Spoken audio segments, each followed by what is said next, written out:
Hello! What's up mga idol? So ngayon, panibagong araw at panibagong tattoo na naman tayo mga idol. So ngayon, muling nagbabalik ang ating boss idol na si Boss Wilkins. So yung Henyamas mga idol, cover up natin yan. Siguro mga 2 weeks or 3 weeks na yan mga idol. So totally healed na yan. So yung gagawin naman natin ngayon mga idol is yung sa may chest niya mga idol. So may idadagdag tayo tapos enhance natin konti. So yun yung request ng ating idol. So yun napaka-relax lang napakalaki pa ng katawan mga idol.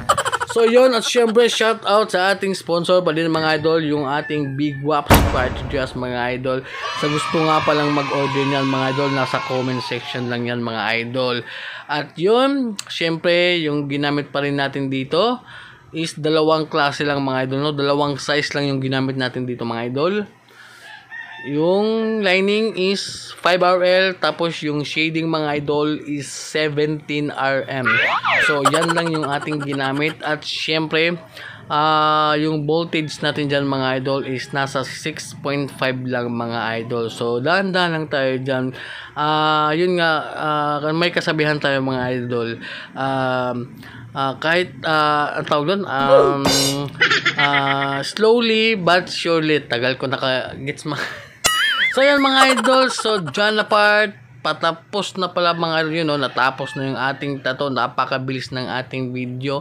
So ito yung before mga idol, tapos after mga 3 hours mga idol, so yan yung ating final result. So mas gumanda na siya mga idol, so syempre respect ko din sa ating sa old artist nito kasi nga medyo in-enhance natin konti, at plus ng ating ginawa last yung yung cover up freehand.